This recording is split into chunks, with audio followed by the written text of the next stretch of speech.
Hi there, we're back on the 67 Heel channel on YouTube with me, Hamish. Isn't it brilliant to be a Scotland fan right now? An amazing achievement on Thursday night, secured via penalty kicks. As you can see, it's not just me today, because we thought we'd bring in the big dogs for a massive occasion. Former Celtic defender, former Falkirk manager, Inverness, Hibernian, so many other clubs. John Hughes, how are you, John? Absolutely fantastic. Got out of my bed with a spring in my step this morning. Fantastic. You're the kind of guy that's smiling all the time, aren't you? But see, even by that logic, you must be smiling non-stop right now. Well, I was until Ryan done his interview. When I get my hands on it, I've got to kill him because it brought a tear to my eye.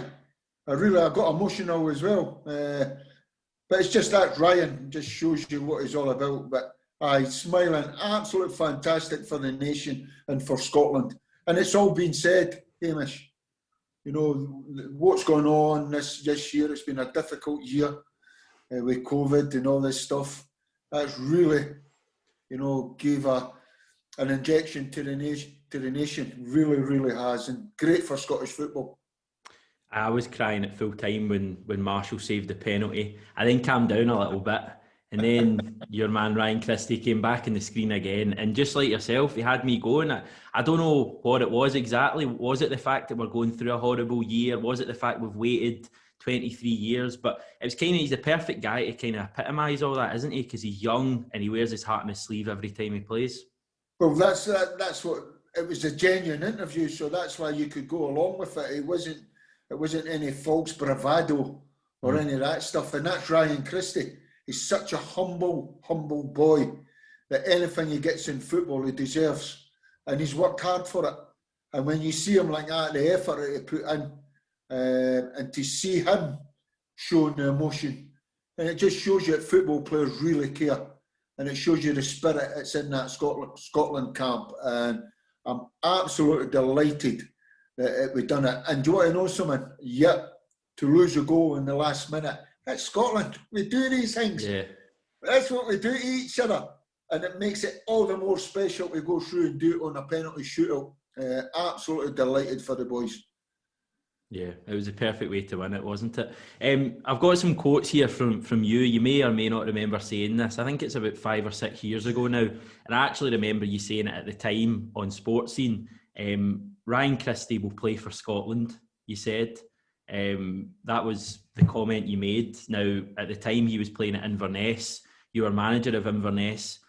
It's kind of looked pretty prophetic now, hasn't it? The fact that Christie's gone and scored the goal that arguably took us to the finals, or certainly got us the draw. What was it back in 2014 or 2015 that persuaded you that Ryan Christie was going to be a Scotland player?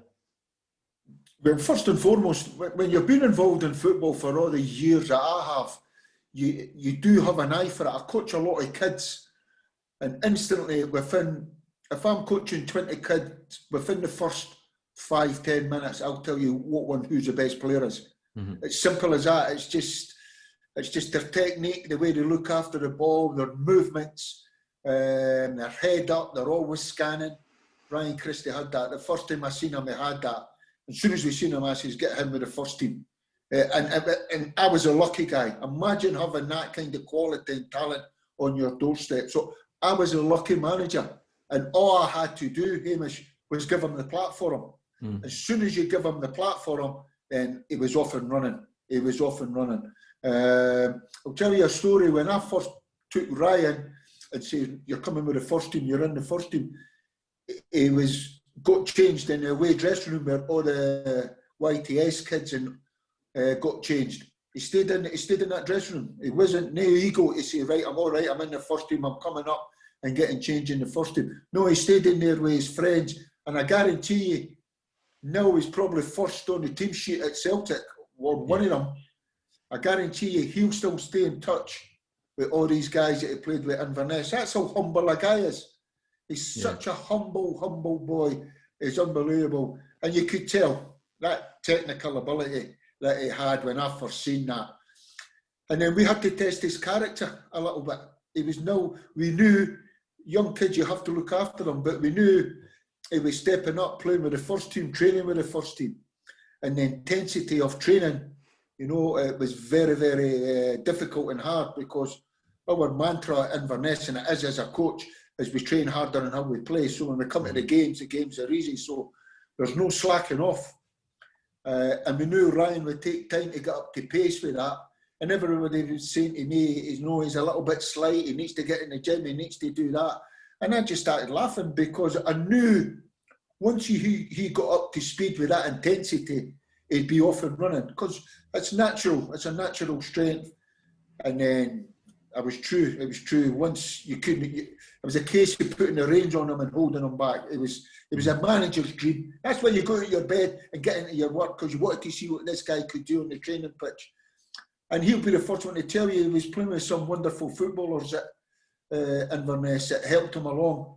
But what a footballer. And we used to test it, as I say, we used to test his character in the small-sided games. Never, ever gave him a free kick. So if one of the first team were, there's a pecking order here, Ryan, you're just, and the first team are allowed to leave a little bit on you and be able to muscle you out of it. And it was a free kick. And he just used to look and laugh and just, any chance, get on in a game. So you were testing his character. And I can remember hearing a story. That used to happen to Messi at Barcelona, and would get angry and take 3 or 4 players on and score a goal if they say, I'll show you. Ryan had this, it was the same kind of attitude. So if he wasn't getting it, he would just go hunting for the ball, do something magic, and you would just go and just have that wee look. So he was always destined for the top. But I got lucky. I think all the work was done for his father. Charlie was a coach at Inverness, and he really coached him really well, and all the coaches at Inverness.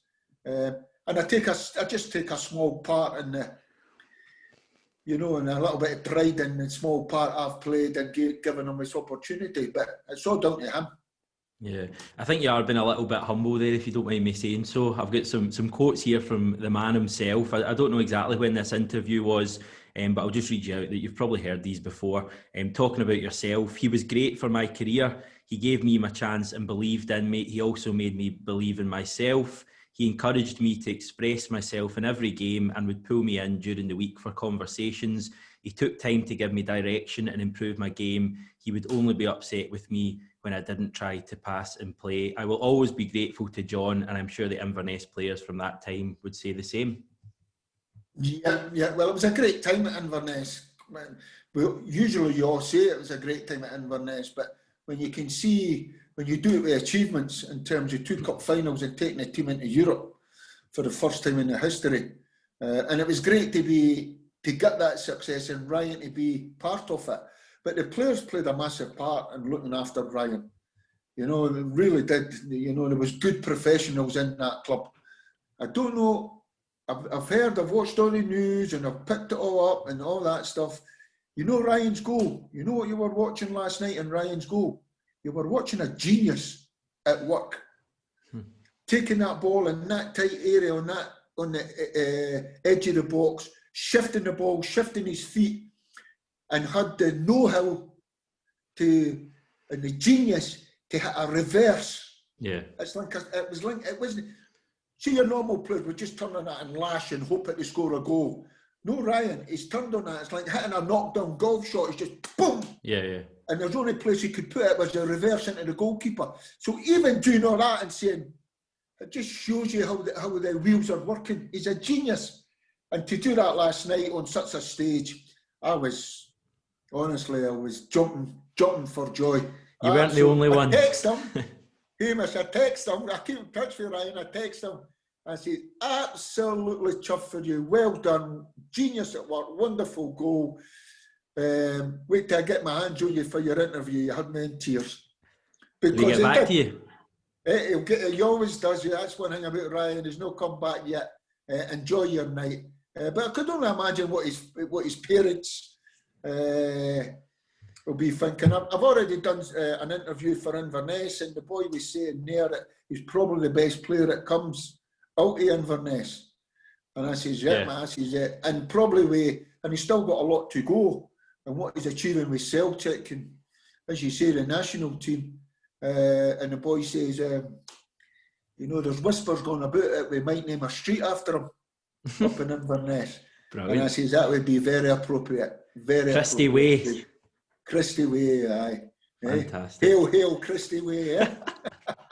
Brilliant. Just in terms of Celtic, what do you see about his future for Celtic? Because he's been playing a lot on the right at the moment with James Forrest out. Is that a position that you think he can play, or he's been playing as a second striker a lot of the time as well? Where do you see his main role going forward with Celtic? It's a number 10. That's his position, number 10, playing in behind the striker, linking it up. And if you've got a striker that's got good movement and wants to go in behind, that allows Ryan to come and he can link it up and play between the lines. He takes it on the back foot, and that's it. But the thing about Ryan is he just want to play anywhere. And even on that right hand side, you'll see him coming in between, still walking with pocket. It won't be a right winger like a James Forrest that'll take you down the line and put a cross in.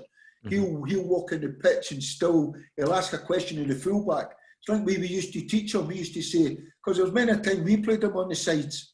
We used to say, Ryan, I'm not wanting you to play like a winger and go away down the side. But what you do is take how you doing to the fullback, speak to him, how you doing? Oh, aye, great. And then take him on the lead, take him for a walk, away into that pocket. And the fullback saying, oh, should I go, should I stay, should I go, should I stay? If he stays, you've got Frimpong coming round the outside if needs be for Celtic. It's all yours, Ryan. And he's clever. You see him working it out and all that. He's a genius. He's an absolute genius. And even when you're training, that's one thing I knew when I had a good team up at Inverness. When you played young v old or 7-a-side, small-sided games, the standard of the training was magnificent. And for one so young, Ryan was right in the heart of that. Hated getting beat. So, anyway, Celtic. When he went to Celtic, I was quoted saying to the Celtic supporters, you're getting a genius on your hands. You'll love this player. Because he's a Celtic player, he's a flair player. He's an entertainer. That's what Celtic's all about, going to entertain. And I'll say this now to Celtic, get him tied up. Because, he deserves it. He's been doing it for a number of years. And don't forget, Hamish, when he first went there, he wasn't getting a game. He had to go away again on loan to Aberdeen. Couple of years, wasn't it? And come back, and then all of a sudden, he's kicked on, and he's certainly made up for lost time. That's for sure. It must be. The fans must love him. They must love him, and I'm quite sure even now, going to play with Celtic and playing with the quality of players that's at Celtic. Scotty Brown and McGregor and all these guys, Tom Rodgett, that lefty kind of player with great feet as well. Ryan will be watching and go, oh, aye. And he's only going to get better and better and better. I'll tell you, Celtic got lucky because when I was at Inverness, we got Eddie Howe phoned up for Bournemouth and phoned me up personally and says, listen, I'm just getting your heads up, Yogi. He says, well, I've had great reports about Ryan Christie. Could you tell me a bit about him? I say he's got to go right to the top. You can tell. It's not just the technical ability, he had the attitude to go with it. And although he comes across as a nice, humble boy, he's got a streak in him. Yeah, he does. He's got that streak in him to succeed, all good players had. And that's the message I put back to Eddie Hill. He says, I says, Eddie, make sure you're coming in with good money. But he was Celtic. Because I used to talk about him about the Celtic and all that. I said, didn't you ever score one day in the Old Firm? I used to wind him up and all that stuff. And he's not yet, has he? He's not. Eh? He's not scored in a thing, has he? No, missed a penalty, didn't he? Aye, maybe next time. And I used to wind him up and all that stuff. And it goes, John Collins was assistant manager to Ronnie at the time. Me and John Collins are best mates. And I keep saying it, and the two are like the same kind of player. They technical footballers that can look after the ball, don't give the ball away. And I says to him, I say, I've got a young unit. I says, Christie. And eventually John sort of started, all right, okay, aye. And that game we went to play Celtic. Every time I play Celtic, I have a go. And for some unknown reason at Parkhead, I says, I've got to sit in. And I'd done all my tactics and I had Ryan running about and pressing for the front, and I'm saying to myself, no. So I pulled him. I said, listen, Ryan, I'm going to put you on the bench. I knew Celtic were interested because I kept him up to date, what John Collins was saying to me and all that stuff. I said, this is what I'm going to do. I'm going to sit in. That's no for you. No matter what's going to happen. I said, I'm opening up at half time and we're going to have a right go. That's when you come on and light the place up. Unfortunately, I think we were about 3-0 down at half time. Celtic eventually beat us 4-2, but he come on, scored a great goal, set a goal up, and was absolutely different class in the second half. After the game, I walked in for a cup of tea with Ronnie and John and Big Kendall. I walked in and Collins just looked at me and says, "Go on, tell him." I said, "That's a genius." And Ron, to be fair, Ronnie says, "I can see it." And I think the next again, 2 weeks' time, the deal was done. Only if we could keep him to the end of the season. He was still maturing and still, getting stronger and all that stuff. But what a footballer, what a talent. Yeah, I think you're right to mention the fact that he's got that kind of, I don't know what you want to call it, that grit or that toughness. I remember one of the first games I saw him play. You probably remember it yourself. I think it was a 2-2 game at Parkhead. And I remember him and Adam Matthews having a real coming together. There's here, as we speak, there's a message just come in. Oh, has it? Ha ha ha. Cheers, gaffers. Cheers, gaffers. Fantastic. A wee live exclusive. There you go. Fantastic. That's what Ryan Christie had to say. But no, what a player. I want to thank you for the role you played, however humble you're being in his development and for Celtic and Scotland. I also want to pay credit to my dad, and this might be a weird thing to do, John, but I don't know if you remember Ryan's injury a couple of years ago was for the facial injury at Hampden. Actually, my dad that operated on him. So is that right? My dad had a wee role in that as well, so I'll thank him as well. I don't know if he watches this. But well, Hamish, do you want to know something? He wasn't the best looking guy, so I think your dad's done him a favour. I think my dad was quoted as saying he's seen people hitting with baseball bats that look better than Ryan Christie. But it just shows you, well, see psychologically, when coming back from that, that might, and it just shows you how brave he is, because he still gets stuck in and puts his head in. I cannot speak highly enough of him, honestly. He's in a right good club, in a right good place, and playing with players that will test him every day, and playing with a manager that will test him every day, just like what we did. Testing his character, asking him questions. What did you do last night? What about this? What about that? Who do you see yourself? What do you have to do to be better? And anything that you says to him, he took on board and went and implemented it. So he deserves all the credit.